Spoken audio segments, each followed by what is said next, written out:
Buenos días, buenas tardes, buenas noches. Les saluda Katia N. Varillas, escritora, narradora, poeta y declamadora independiente. En esta ocasión narraré para ustedes la historia de Moisés y la liberación del pueblo hebreo de la esclavitud en Egipto. Fuente: Wikipedia. Moisés es una figura importante para el judaísmo, el cristianismo, el islam y el bahaísmo, donde se lo venera como profeta, legislador y líder espiritual. Es un hebreo que creció como príncipe egipcio. En hebreo su nombre es Moshe y en árabe se lo conoce como Musa. Las referencias fundamentales acerca de Moisés se hallan en las sagradas escrituras del monoteísmo, Torá, Antiguo Testamento, Corán. Para el judaísmo, Moisés es el hombre encomendado por Dios para liberar al pueblo hebreo de la esclavitud en Egipto y conducir el éxodo hacia la tierra prometida, siendo por ello el primer profeta y legislador de Israel. Según la tradición bíblica, Moisés era descendiente de Leví. Transmitió la ley al pueblo hebreo y sentó las bases para el sacerdocio y el culto israelita. La tradición judeocristiana atribuye a Moisés la autoría de los 5 primeros libros bíblicos o Pentateuco. En cuanto a evidencia material extrabíblica acerca de Moisés, los arqueólogos carecen de ella.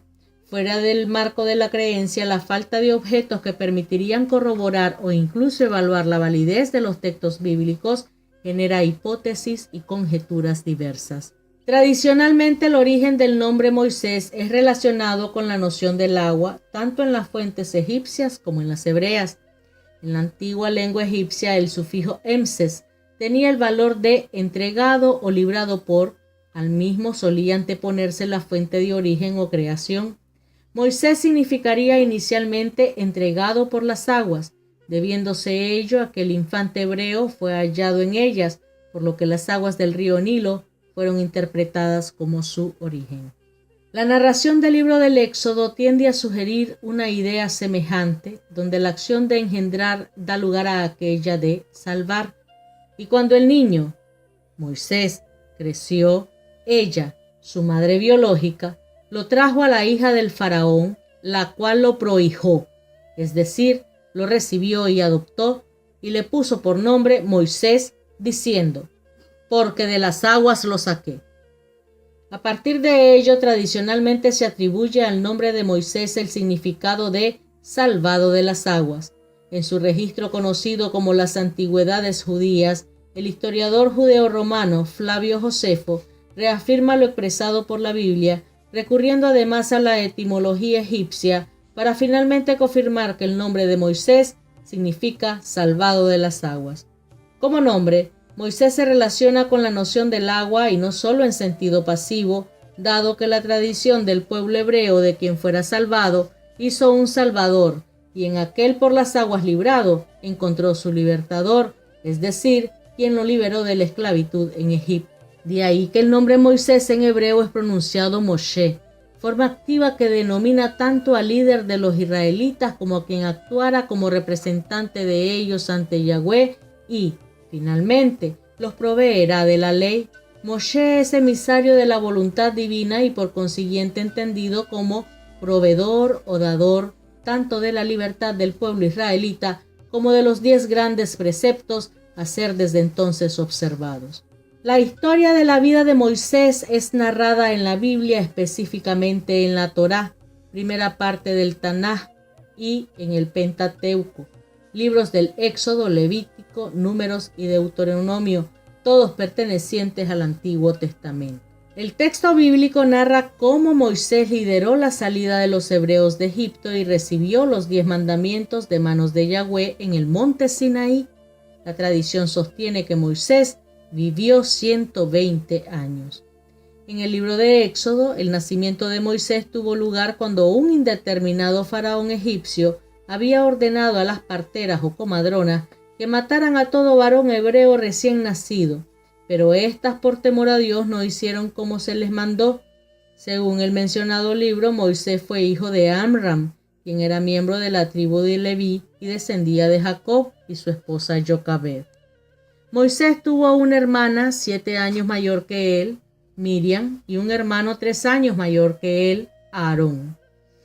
Según el libro de Génesis, el padre de Amram, Coat, llegó a Egipto junto con 70 miembros del grupo descendiente de Jacob, por lo que Moisés era parte de la segunda generación de israelitas nacidos en Egipto. Jocabed dio a luz a un pequeño y lo escondió durante los 3 primeros meses.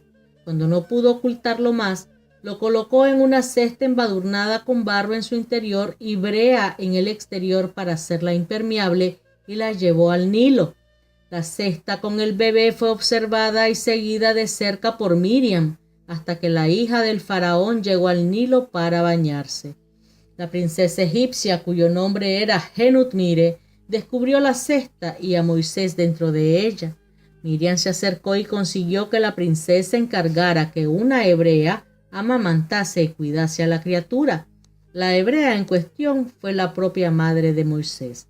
Durante 2 años Jocabed amamantó a Moisés y después la criatura le fue entregada a la princesa.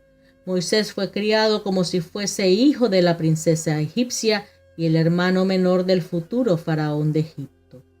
A través de la Mishnah, la tradición hebrea conserva un relato de cómo Moisés, aun siendo una criatura, perdió gran parte de su capacidad de hablar debido a un incidente que ocurrió ante el faraón de Egipto. Cuando Moisés se hizo adulto, observó el trabajo de los esclavos hebreos. Un día, al ver la brutalidad con la que un capataz egipcio maltrataba a un esclavo hebreo, Moisés acabó con la vida del egipcio, acto que lo condujo a tener que dejar Egipto. En la tierra de Madián, Moisés se detuvo en un paraje con un pozo y allí protegió a 7 pastoras de una banda de otros pastores malintencionados. El padre de las pastoras, Jetro, era sacerdote de Madián. Adoptó a Moisés como hijo suyo y le permitió que habitase en Madián. Allí trabajó Moisés como supervisor y responsable principal de los rebaños. A su debido tiempo, Jetro también permitió que Moisés se casase con la mayor de sus hijas, Sífora, trabajando como pastor. Moisés vivió en Madián durante 40 años, tiempo durante el cual Sífora le dio un hijo a quien Moisés llamó Gersón. Según la narración bíblica, en cierta ocasión, Moisés llevó su rebaño al monte Horeb y allí vio una zarza que ardía sin consumirse. Cuando Moisés intentó aproximarse para observar más de cerca aquella maravilla, Dios le habló desde la zarza, revelando su identidad e intención a Moisés. No te acerques, quita el calzado de tus pies, porque el lugar en que tú estás, tierra santa es. Yo soy el Dios de tu padre, el Dios de Abraham, el Dios de Isaac y el Dios de Jacob. Bien he visto la aflicción de mi pueblo que está en Egipto, y he oído su clamor a causa de sus opresores, pues he conocido sus angustias. Por eso he descendido para librarlos de manos de los egipcios y sacarlos de aquella tierra a una tierra buena y ancha, a una tierra que fluye leche y miel. Ven, por tanto, ahora, y te enviaré al faraón para que saques de Egipto a mi pueblo, a los hijos de Israel. Yo soy el que soy. El Dios de Israel revela su naturaleza ante Moisés. Yahweh indica a Moisés que ha de regresar a Egipto y liberar a su pueblo de la esclavitud.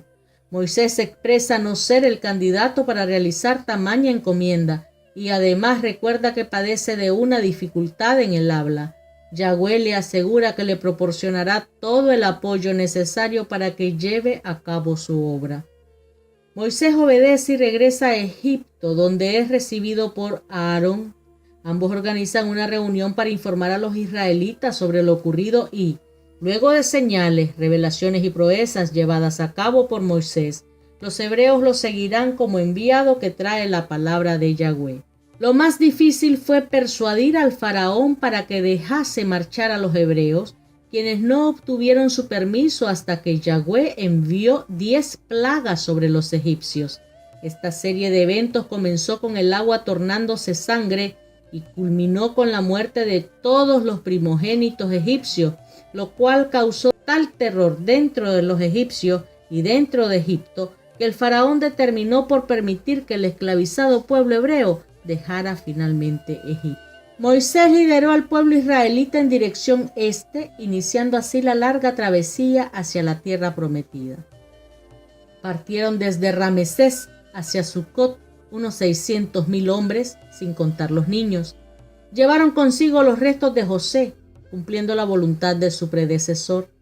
La gran caravana de los hebreos se movía lentamente y tuvo que acampar 3 veces antes de dejar atrás la frontera egipcia, establecida entonces en el gran lago Amargo o en la punta más septentrional del Mar Rojo. Entretanto, el faraón cambió de opinión y, con un gran ejército, partió para recuperar sus esclavos. Atrapados entre el ejército egipcio y el mar, los hebreos se desesperaron, pero Yahweh dividió las aguas del Mar Rojo por mediación de Moisés, permitiendo a los israelitas cruzarlo con seguridad.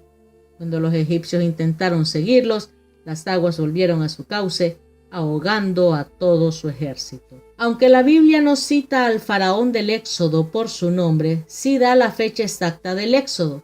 En la Primera de Reyes, capítulo 6, versículo 1, se lee que Salomón comenzó a construir el templo en el 4º año de su reinado, 480 años después que los hijos de Israel salieron de Egipto. Se estima que el 4º año del reinado de Salomón fue hacia el año 966. A partir de ello, la fecha de Éxodo podría haber sido en 1446, cuando gobernaba Tutmosis III. No obstante, dado que el texto bíblico indica específicamente que los hebreos partieron de la ciudad llamada Ramesés hacia Sucot, ciudades que no existían en tiempos de Tutmosis III y que datan del siglo XIII, cuando Ramsés II gobernaba Egipto, en el campo de la investigación se considera el año 1250. El profesor Sachs, de lenguas antiguas, observa en sus escritos académicos que la mención de la ciudad de Ramesés en Éxodo 1:11, en tanto que la localidad de almacenaje, construida en parte por los esclavos israelitas, ofrece de hecho un indicio cronológico, dado que hoy es sabido que Ramsés II construyó una ciudad, Tir-Ramsés, la cual se corresponde con el nombre proporcionado por la Biblia. Ello tiende a posicionar la esclavitud de los hebreos en Egipto y su salida de ese país en el siglo XIII. Es en ese mismo siglo que ocurre la primera mención extrabíblica de Israel. Se trata de una inscripción del sucesor de Ramsés II, Merenptah. Luego de transcurridos 3 meses desde que los hebreos habían salido de Egipto y durante la travesía por el desierto, Dios confirió los 10 mandamientos directamente a Moisés y lo hizo en el monte Sinaí. Según la tradición bíblica, Moisés subió a dicho monte a recibir las tablas de la ley.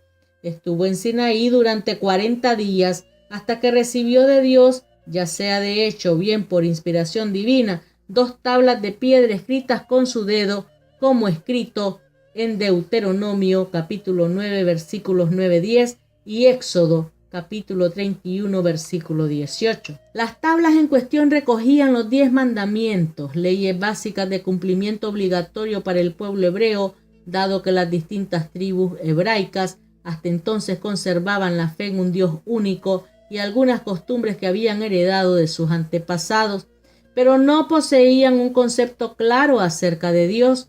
Tampoco poseían leyes fijas sobre la vida social y moral. Habiendo residido en Egipto, algunos de ellos copiaron allí ciertas costumbres paganas. Era necesario, por consiguiente, enseñar a los israelitas en qué consistía su verdadera fe y a qué leyes debían atenerse. Cuando Moisés bajó a notificar a su pueblo, descubrió que en su ausencia los israelitas habían fundido metales preciosos y construido un becerro de oro a semejanza de un cuadrúpedo ídolo egipcio, y comprendió que lo veneraban. Moisés montó en cólera y arrojó las tablas de la ley, destruyendo asimismo el ídolo de oro. Las prescripciones divinas, no obstante, serían reescritas y restablecidas por Moisés, siendo subsecuentemente adoptadas por el pueblo. Iconográficamente, Moisés es representado como legislador del pueblo hebreo y portando las tablas de la ley con los 10 mandamientos, siendo dichas tablas su principal atributo en la creencia colectiva y visual, tanto judía como cristiana. La travesía por una serie de parajes inhóspitos de la gran masa de personas fue dura y muchos empezaron a dar rumores y a murmurar contra sus líderes, Moisés y Aarón, aduciendo que era mejor estar bajo el yugo egipcio que padecer las penurias de la travesía. Moisés realizó innumerables milagros para aplacar la dureza de la travesía y demostrar al pueblo de Israel que Yahweh los guiaba. Las manifestaciones divinas fueron pródigas.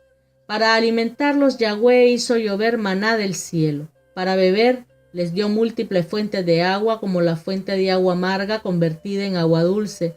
En tanto, el Señor ordenó a Moisés hablarle a una roca de la que saldría gran cantidad de agua. Moisés golpeó la roca 2 veces con su bastón, por eso llamaron a ese lugar Meriba, es decir, discusión. En su travesía por los desiertos, Israel lucha por primera vez contra los amalecitas, que eran un pueblo principal, y vencen solo por la pujanza de Moisés. Israel además vence a Arad, a los amorreos liderados por Sehón, y rodean tierras por donde no se les permite combatir ni se les da el paso, como es el caso de las tierras de Edom. En el monte Sinaí, el pueblo judío fue organizado doctrinalmente por el sacerdocio menor de Aarón. Se les inculca estatutos, mandamientos y por sobre todo el desarrollar fidelidad a los convenios con Yahweh. Esta historia es contada en el Levítico. En el mismo monte, Yahweh entrega el decálogo de los 10 mandamientos, pero al bajar Moisés junto a Josué, encuentra a su pueblo adorando un becerro de oro. Esta perversión a los ojos de Yahweh fue castigada con la muerte. Así en el Éxodo se cuenta, y él les dijo: así ha dicho el Dios de Israel: poned cada uno su espada sobre su muslo, pasad y volved de puerta a puerta por el campo y matad cada uno a su hermano y a su amigo y a su pariente. Y los hijos de Leví lo hicieron conforme el dicho de Moisés, y cayeron del pueblo en aquel día como 3,000 hombres. Situaciones como estas se sucederían varias veces en el trayecto hacia la tierra prometida. Yahweh le volvió a dictar sus 10 mandamientos, y para transportar las sagradas escrituras se construyó el arca de la alianza. Para portar dicha arca se construyó el tabernáculo, que sería el transporte del arca hasta que se llegara a la tierra prometida, donde se construiría un templo donde albergarla. Ya cerca de la tierra prometida, Moisés encomienda a 12 espías el investigar y dar un reporte de las bondades de la tierra de promisión, pero al volver, 10 de los 12 espías dan un reporte sumamente desalentador sobre las gentes que moraban sobre estas tierras, inculcando miedo a las huestes armadas y por sobre todo desconfianza a las promesas de Yahweh. Debido a esto, es aquí donde Dios castigó a Israel, hablándole a Moisés y diciéndoles estas palabras: vosotros a la verdad no entraréis en la tierra por la cual alcé mi mano y juré que os haría habitar en ella, exceptuando a Caleb, hijo de Jenofe, y a Josué, hijo de Nun. Conforme el número de los días, de los 40 días en que reconocisteis la tierra, llevaréis vuestras iniquidades 40 años, 1 año por cada día, y conoceréis mi castigo. Esta historia es contada en el libro de Números capítulo 13 y 14, versículos 26 al 35. Según esos textos, Yahweh, al ver el miedo de su pueblo elegido, prohibió la entrada de todo varón de guerra mayores de 20 años a la tierra de promisión, incluyendo al mismo Moisés, a quien solo se le permitió verla desde lo alto del monte Nebo. Hay que aclarar, sin embargo, que la prohibición no incluía a los levitas, tribu a la que pertenecía Moisés, quienes no estaban registrados para la guerra, ni tampoco a Josué y Caleb, quienes sí mostraron fe en las promesas divinas. A Moisés no se le permitió entrar por un incidente posterior en el que se le atribuyó crédito personal por un milagro de Yahweh, según Números capítulo 20. Ya estando cerca de Moab, Balac, rey de los moabitas, ve venir a Israel por el margen oriental y teme del pueblo de Israel. Manda llamar a Balaam, adivino de Mesopotamia, según Números 22, para que maldiga al pueblo de Israel, pero Yahweh envía un ángel a interponerse en el camino de Balaam hacia el monte de Bamot Baal, y es persuadido a bendecir al pueblo israelita, y lo hace 3 veces a pesar de los deseos de Balac. Finalmente, tras 40 años de vagar por el desierto, los hebreos de aquella generación murieron en el desierto, según Éxodo capítulo 16, versículo 35, Números capítulo 14, versículos 33-34, Deuteronomio capítulo 1, versículos 1-3, versículo 2 al 7, capítulo 8, versículo 2-4. Una nueva generación de hebreos libres nacidos en el Éxodo llegaron a la tierra prometida y entraron por fin a ella guiados por Josué. Moisés se le prohibió entrar a la tierra prometida por desobedecer a Dios en Meriba, por golpear la roca en vez de hablarle. Permaneció con aquellos que no iban a entrar a la tierra prometida y sabiendo que no estaba lejos la hora de su muerte, le pasó el mando a Josué. Josué cruza el río Jordán dejando atrás casi 40 años de permanencia en el desierto de Parán y una distancia recorrida cercana a los 1000 kilómetros a razón de 25 kilómetros por año desde que dejaron Pi-Ramsés en Egipto. Cuando murió Moisés a la edad de 120 años, fue llorado por su pueblo durante 30 días y 30 noches. La principal fuente en relación a Moisés es la Torá, Biblia hebrea, cuyos ejemplares son preservados en todas las sinagogas e instituciones israelitas. Dentro de los textos sagrados del judaísmo, particularmente importantes son los libros del Pentateuco, cuya redacción definitiva tuvo lugar en tiempos del monarca Josías, quien gobernó el reino de Judá en el siglo VII. Existe además una multitud de otros tantos documentos, literatura, historias e información adicional sobre Moisés en la exégesis rabínicas conocidas como Midrash, así como en las compilaciones de textos más importantes de la ley oral judía, a los que se conoce como la Mishnah y el Talmud. Tradicionalmente durante Pesaj, Pascua judía, y desde por lo menos la Edad Media, los observantes judíos leen el texto de la Agadá, donde se narra el proceso de liberación de los hebreos de su esclavitud en Egipto y la intervención de Moisés en el mismo. Moisés es un precursor de Jesús. A menudo se los compara e indica que Moisés es considerado un profeta y por consiguiente portador de la palabra de Dios. En el Evangelio, las enseñanzas y hechos de la vida de Jesús son comparados con aquellos que Moisés para explicar la misión de Jesús. Moisés figura a su vez en varios de los mensajes de Jesús. Cuando conoce al fariseo Nicodemo por la noche, en el 3er capítulo del Evangelio de Juan, compara el alzado de la serpiente de bronce en el desierto que cualquier hebreo podía mirar para ser curado con su propia ascensión a los cielos tras su muerte y resurrección, de modo que la gente lo vea y ser curada. En el 6º capítulo, Jesús responde a sus seguidores que Moisés hizo que cayera el maná en el desierto, diciendo que no había sido él sino Yahweh quien había obrado tal milagro, llamándolo el pan de la vida. Jesús afirma que ahora es él quien alimenta al pueblo de Yahweh. En la carta de Judas hay una breve mención de una disputa entre el arcángel Miguel y el diablo por el cuerpo de Moisés. Iconográficamente, Moisés figura en relieves, mosaicos, manuscritos, miniados, iconos, vitrales, pinturas y esculturas que responden a las diferentes expresiones de la fe cristiana. Moisés es además santo patrono de iglesias en Montenevo, Venecia y Ámsterdam. En el Corán, el libro sagrado del Islam, la vida del profeta Moisés, Nabi Musa, se narra y se recuerda más que la de cualquier otro profeta reconocido por los musulmanes. Junto con Abraham, Moisés es considerado uno de los profetas más importantes del monoteísmo en el período anterior a Mahoma. El Corán nota que Moisés es una figura principalmente judía y establece pocas diferencias en relación a la creencia tanto de hebreos como de cristianos. El Corán afirma que Alá reveló el texto sagrado a Moisés y numerosas secciones del texto bíblico directamente relacionadas con Moisés se hallan incorporadas dentro del más sagrado texto de los musulmanes, quienes, por otra parte, veneran lo que ellos consideran ser el sepulcro de Nabi Musa y al que denominan Makán el Nabi Musa, situándolo en el camino entre Jericó y Jerusalén. Como localidad, Nabi Musa se halla bajo la administración de la autoridad palestina y pertenece a la jurisdicción de Jericó. En la historia del arte, la figura de Moisés es frecuente tanto en el arte judío como en el arte cristiano. Moisés es generalmente representado como profeta y las tablas de la ley constituyen entonces su principal atributo. En tal caso, suele figurar como un hombre ya maduro, barbudo, portando una túnica hebrea y una vara o báculo en su mano. En imágenes que conciernen a la juventud de Moisés, se lo representa con los atributos de un príncipe egipcio.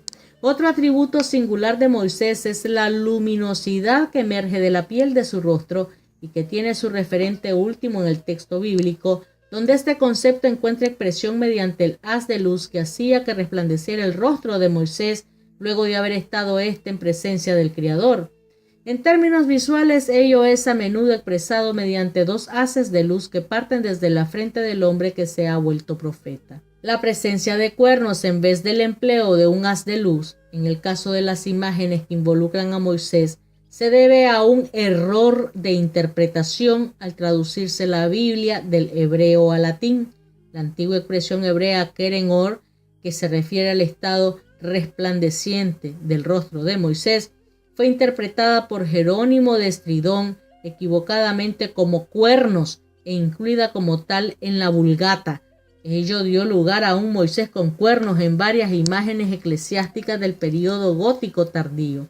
No obstante, ello fue en su momento notado por la Iglesia y los cuernos en cuestión fueron a partir de entonces reemplazados por formas visualmente comparables a rayos de luz que en términos unívocos expresan la resplandecencia del rostro de Moisés. En el celebérrimo caso del Moisés de Miguel Ángel, el artista florentino recurrió a un par de cuernos no por ignorancia o falta de información, sino porque deseaba expresar la noción de que Moisés, luego de su encuentro con el Creador, se había transformado y ya no era meramente un hombre, sino un ser prácticamente sobrenatural debido al extraordinario papel que le tocaba desempeñar ante Dios.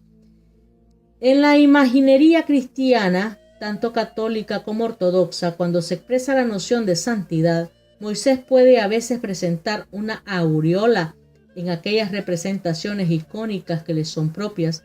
Una parte de la historiografía sugiere que Moisés nunca existió como figura histórica y que el éxodo es un mito.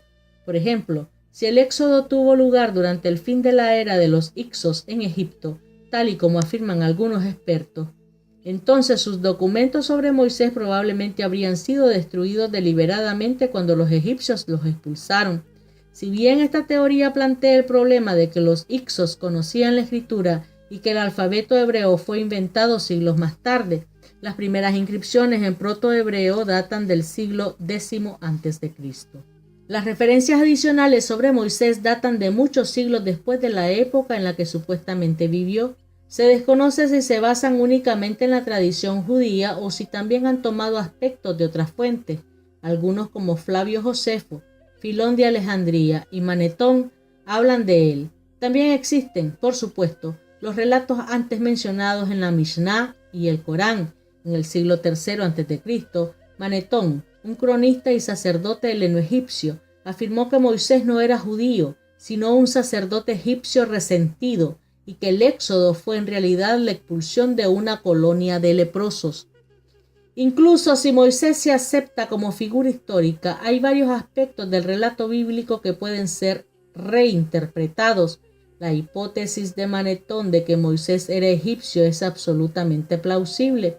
Se ha sugerido que pudo haber sido un noble o príncipe egipcio influido por la religión de Atón. Escucharemos las hipótesis de Freud más adelante, o simplemente un simpatizante de la cultura hebrea. Moses es un nombre egipcio que significa hijo, y se utilizó a menudo en los nombres de los faraones, como por ejemplo Tutmoses.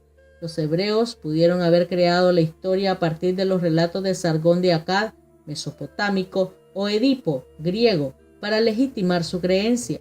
Por otra parte, antiguamente las clases más bajas abandonaban a veces a sus hijos y Moshe es una palabra hebrea que significa rescatado de las aguas. Asimismo, la historia del nacimiento de Moisés presenta puntos en común con la leyenda asiria de Sargón de Acadia, lo que puede sugerir un carácter mítico.